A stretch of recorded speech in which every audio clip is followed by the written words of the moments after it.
The presentation is held by Linus from Vidispine. He's product owner at VidiCore, and my name is Frederick Böhm. I'm CTO at DeepVA. I'm also a co-founder from Chainless, which is the company behind DeepVA. About the content of that webinar, I will give you an introduction into DeepVA. Then we will talk about the integration with Vidispine. We see a live demo. Then we have a look at everything, how everything works, how we were managing to integrate both systems. If the time is enough, I will also have a closer look on a particular feature, and I will show all other features from DeepVA which can end up in Vidispine in the future. And at the end, we will have some time for your questions. You are often told that AI can recognize everything just out of the box. So it can recognize any identity, any building or landmark.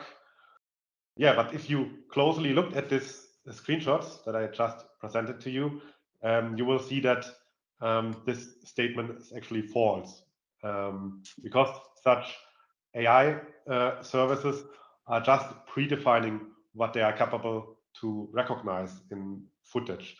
This is called a pre-trained AI or a pre-trained model, because they decided what to train, what to add to that model. So they actually trained the model for you, and you can just use it. Models are actually really limited and doesn't give you the full potential by using AI for your specific use case, because you may want to recognize local identities, local faces, or like people from your company which are less known. And same with buildings. Maybe you want to recognize those in your footage which are less known. You don't want to just recognize like an Eiffel Tower. You want to have your company's building also be able to detect in your content. Same with brands or logos. Maybe you want to monitor social media by your brand, by your logo, which is not as well known as like this red beverage company or other well-known brands or logos. So you want to be capable to detect your own logo. Same as with voices. Maybe there are dialects or from a specific region, or like you have specific identities that you want to recognize by voice, which are also less known. So you see the limitation, and especially media companies need to be able to customize AI models in order to tailor the AI for your specific use case. And every use case is different. And this is also our experience that we were facing when we worked together with media companies, for example, such as broadcasters. They want to be capable to train their own identities, because broadcasters can be like have a regional scope, and there are like people known in that area that are less known and cannot be covered by pre-trained models. When we talk about customization of AI, we want to actually add our own concepts to an AI model. For example, our own faces from our own identities. And pre-trained models are just limited. It's like a lock, so you cannot just add your own identities. You need to live with those that come with the model. And in order to do that, you probably need to build your own AI model, but which is really complex. You need to find the correct machine learning algorithm. You need to put a lot of effort into that to find that algorithm, to build that from scratch, maybe, if there are not open source projects that can assist you. Same with the training data. So machine learning algorithms are really data driven, and that means you need a lot of data. For example, for a face recognition task, you need to have 1,000 samples for each identity to train a proper model, and this is not manageable. Sometimes you can even find 1,000 images per identity. You need to handle this huge amount of data, which is also really tricky. And of course, you need the computation power to train such models. You need to utilize GPU resources, not just CPU resources, which is really costly. Of course, speaking about the human resources, you need the experts in your company to build your own models. So you need data scientists, you need machine learning engineers, you need the knowledge about the data, so what data to use, how the data needs to look like, and such things. And also the journey doesn't end here. So you also need to deploy your model, you need to bring it to production, you need to have a proper enterprise system that serves your model and handles all the analysis of your media footage. And yeah, that's why we thought we need to change that. We need to simplify the whole process to make that accessible for anyone which is not an AI expert.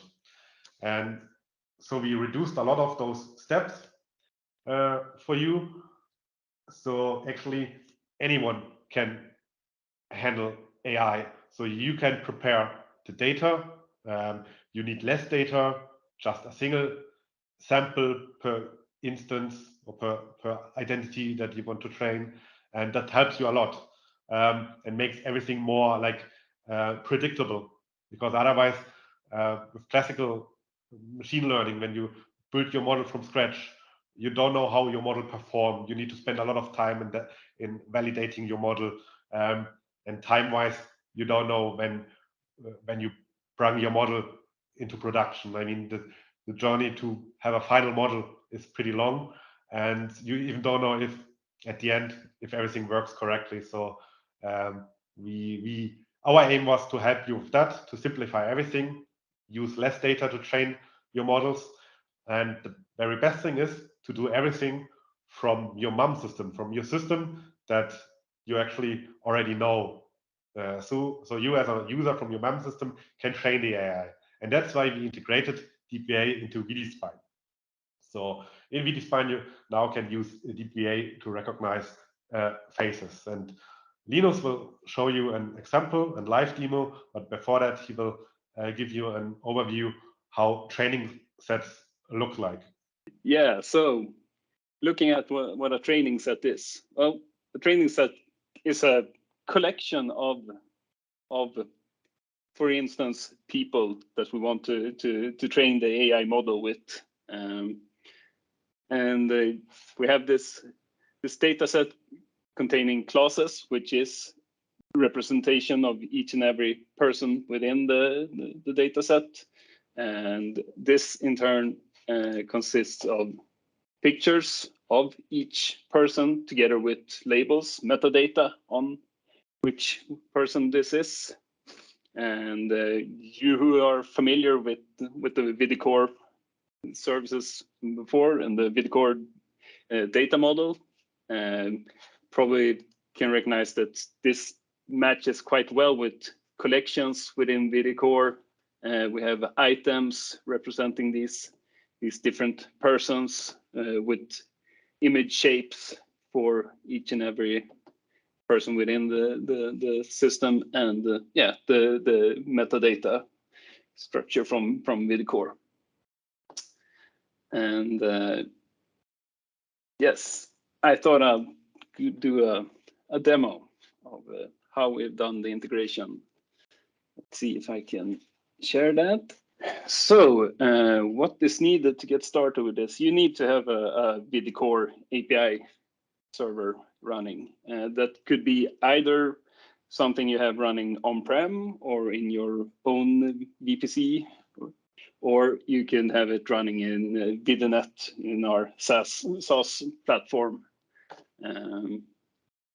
Either way, you can use the DeepVA services offered, as long as you have content on an S3 bucket accessible for services. So in the VidiNet store, we have here the cognitive services where we have the face training and analysis powered by DeepVA, which is the main topic,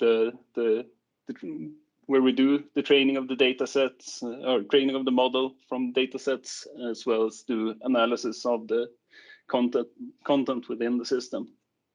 We also have the face and label extractor that we call this service, which analyzes your content and detects faces together with lower third name tags and extracts this to create in order to generate training data.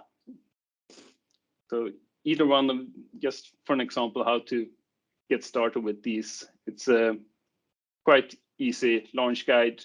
You put in a display name. This type of service, it's a global location, so that one you can fill in. Well, just said it's global. And then we need an API instance. Yeah, or if you're running a SaaS Vidispine API, you can just click here and it will automatically get attached to that SaaS service when the service has been launched. Otherwise, you get a resource document to post to your API to set it up. Once these has been attached to your to your API, you can start using it. And we have a quite good knowledge base article here on our new VidiNet knowledge base page. We describe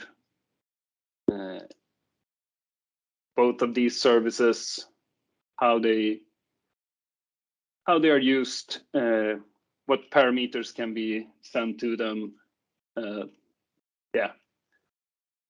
everything about how to set them up. But instead of doing all of these API calls, we have also prepared a theme for this services. So that's more of a UI built on top of VidiCore together with these services, with everything prepared on how to prepared for training and analyzing content. So it's a quite easy launch guide. Everything needed to get started and how to use it can be found in this knowledge base article. So it's well worth a read, I would say. And therefore, let's jump over to this theme that we have created. It's from here, it looks sort of like your ordinary content viewer or UI. You have ability to search your content. You can filter on your content and things like that.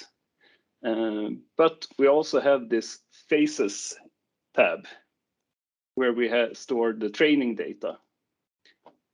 The benefit of this is that we have one MAM taking care of the training data and your content. You have it all within one system. And to add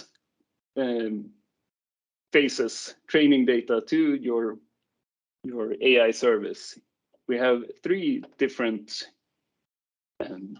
options.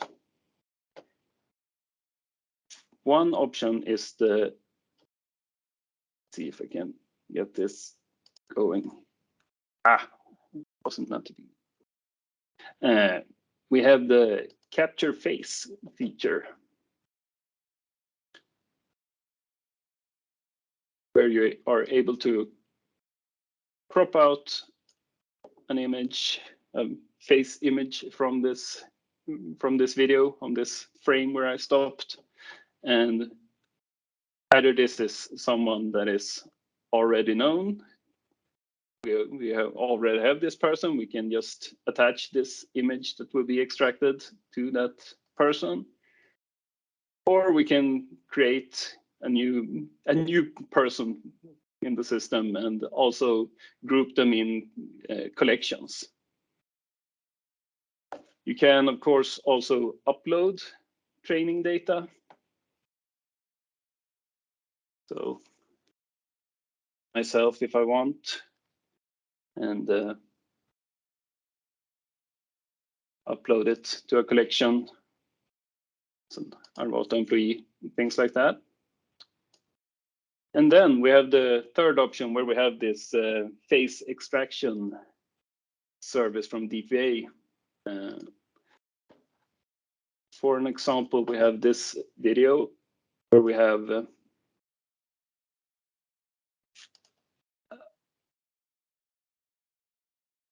me jump back.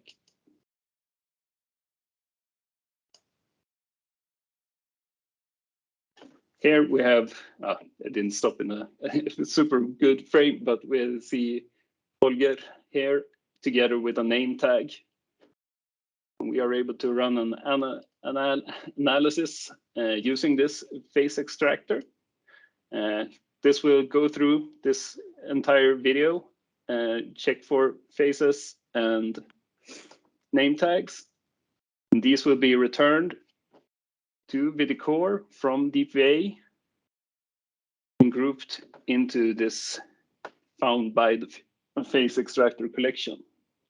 As you can see, Holger isn't part here because I have already moved him in as an Arvato employee here, so, and trained the system on his face. We could, of course, also add some of the others as well and train it on these faces.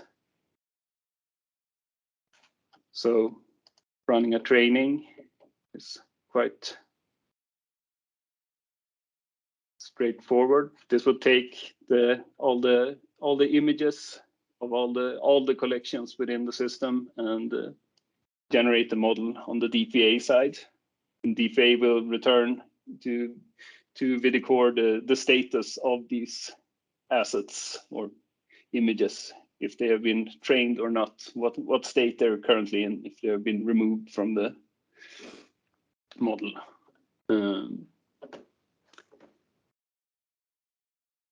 And once we have a trained model, we are able to analyze our content. I'm not going to trigger that one now, but it's just this one will trigger the job.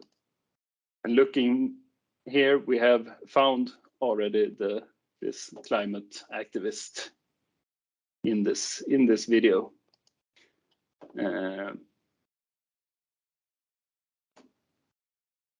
She has also been, we've done another analysis of another video where she was also detected in the scenes. The benefit of using the DeepVA service is that we also get these fingerprinted versions of people that are not known to the AI model. As we see here, we have a couple of unknowns. So looking at this is also Holger, and the AI system was trained on Holger, but unfortunately, in just this frame, it appeared a little image in front of him, which made it a bit unsure who it was. And then we have the ability to map this to an already existing face. We know that this is Holger. And we can add him to that.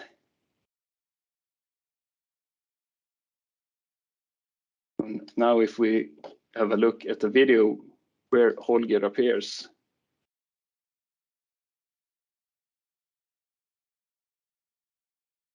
Yeah, we see that we have Holger has been detected, but we have also these unknowns.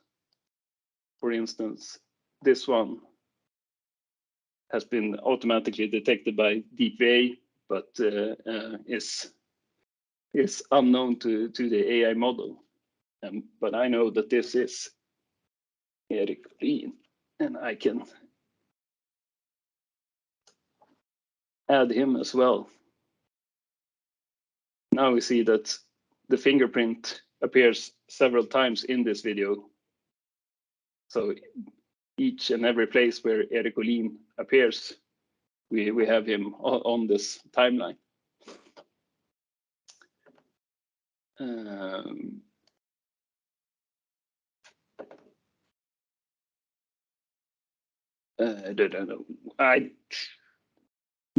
I think that's what I was going to show from this end, and I'll show how we do this, how this is done in Vidispine.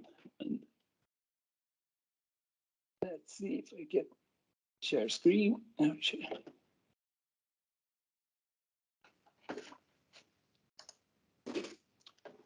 So when doing this face and label extraction, we send a signed URL to the VidiNet Cognitive Services DeepVA service, which in turn contacts the DeepVA API, which does an analysis of the content and returns the detected face from the video together with the name tag. The VidiNet Cognitive Services then transforms this into a VidiCore supported metadata, and also uploads the image to an S3 bucket together with what we call VidiCore instructions, which is JavaScript instructions for VidiCore to fetch these this content. So you have an S3 bucket, which we define as a callback resource, where VidiCore is configured to extract the information from, and then import this as training material into the system. Going on to training models, the training material is sent to VCS again as a collection of images, which is then sent to DeepVA for analysis. And the result of this training is sent back to VidiCore via this callback resource again, with instructions on how these should be handled. And the final piece is the content analysis. Here we send the video asset again, but this time we use a transcoder that creates thumbnails from the video and puts this together into a large sprite sheet, which we send to DeepVA.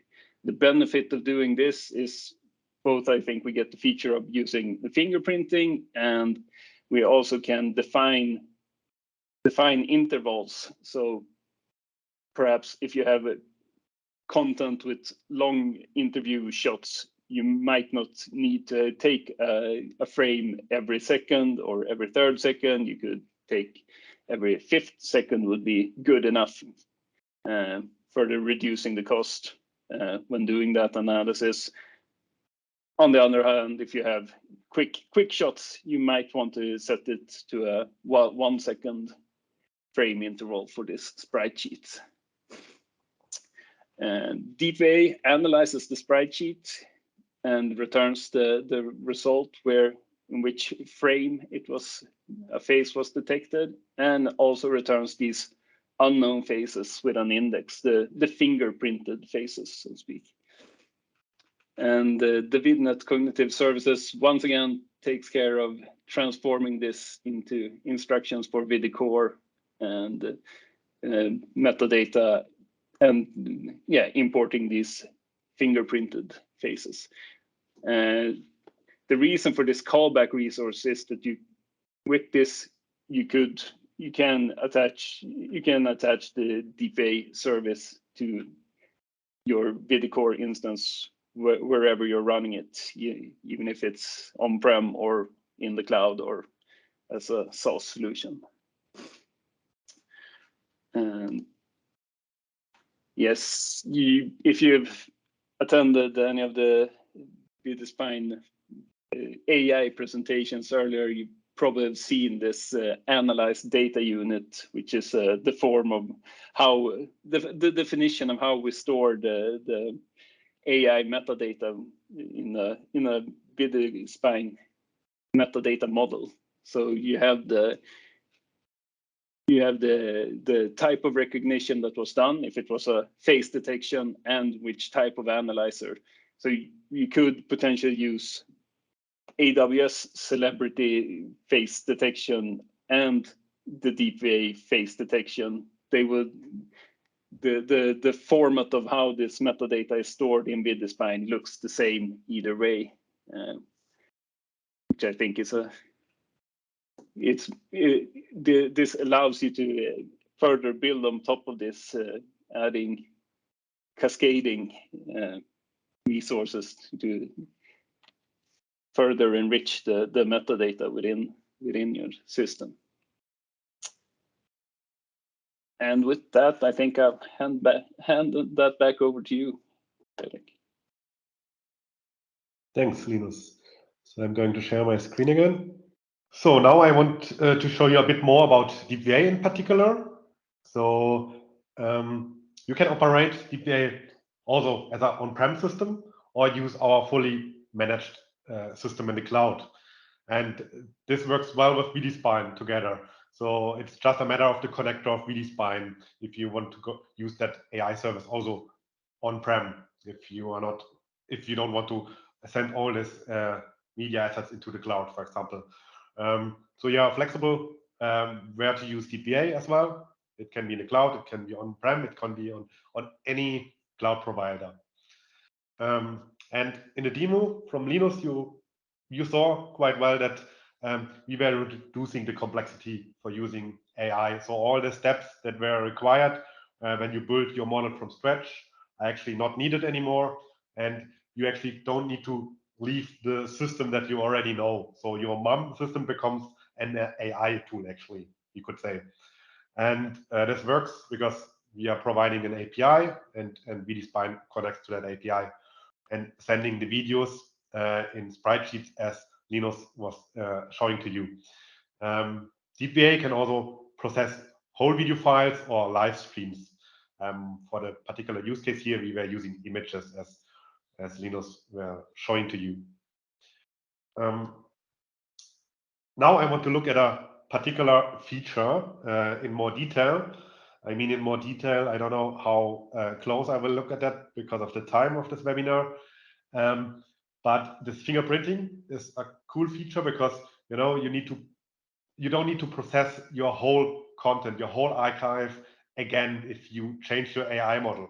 If you just have your model processing your videos and make a change on the model, you would need to process the whole material again. And this is actually not needed because of this fingerprinting. In the demo you saw, you could process your video files and then later label the people, like in this image here. For each unknown identity, we give a unique identity. That's just a number. And later on, we can give that ID a name. And it works for all the content that you already processed. So this is actually just a database entry. So in a O1 complexity, you could say you can label your whole archive if you have processed the videos before. And this allows certain use cases like a similarity search as well for people, reverse search, detecting duplicate content, and this we call it ad hoc training because you can label afterwards and you can label actually your whole archive without reanalyzing everything again. And I wanted to look at that a bit more technical now. So for that, you need to understand how face recognition works. So for each face we detect in a video, we actually compute a vector that represents that face. And this is like a fingerprint. But yeah, similar faces have a similar vector. So they actually close in a vector space. So those vectors are high dimensional, but you can calculate the distance between vectors. And those vectors have the property that vectors from the same identity are close in this vector space.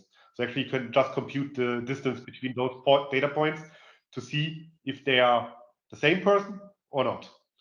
And when it comes to the indexing, here on that image, I was just plotting all those face vectors from a couple of German politicians. And you see here in the 2D space, so before, of course, I was reducing the dimension of that high dimensional vector space to 2D to better visualize it. And here, even in 2D space, you see they separate really well. So you see the clusters of different identities. So I was using different images from the same person, and you see they end up, so for each image, you compute a vector, and they end up at the same location in the 2D space here. And when it comes to face recognition, you are just looking at the neighborhood of the new data point that you detect in a video. And then based on that, you decide which one you classify that data point for. So you just look at the neighbor data points, which are labeled already, if you train it with sample images, if you train the system with sample images. And when it comes to the indexing, to the fingerprinting feature that you saw in the demonstration, it's not scalable if we save all the data points that we see in the video. So what we do here, actually, we compute a centroid from each of those clusters that are built by those face vectors. And every time we see a new vector, we slightly update this center, which we only need to store that center of that cluster. And every time we index a new video, we assign the data point to that cluster, which is assigned with a unique ID. And that's how we can give you unique IDs to identities. And later you can just label them, because in a new video that you analyze, you will find a similar data point in our index. And as you saw, we just store one data point to save space, actually. Yeah, this is how the fingerprinting works. Now, just a quick overview about other features that DeepVA provides. So you saw the generation of training data. So Vidispine was calling this it was collecting of training data, this auto labeling feature, how they called it. So we were looking for name inserts in the video and extracting the faces, but there are also other more features that we can add to Vidispine in the future. Like we provide a knowledge graph that allows us to extend the metadata that the AI recognized with additional information based on a knowledge graph. You saw the face recognition in the demonstration, but there are also other recognition services that we can add to Vidispine in the future, like detecting general objects or doing diversity analysis. This is also sometimes really interesting for broadcasters. They want to see how diverse their content is. Thing is the landmark recognition. We also provide training functionality for that. So with a single image from a building, you are capable to train your model. And this can be also easily added to Vidispine, because it follows the same concept as the face recognition. Another feature is the text recognition. So we can detect any text in your footage. You saw the example of the detection of name inserts. This is one use case. We're actually done with our presentation, and we would be happy to answer your questions if you have any.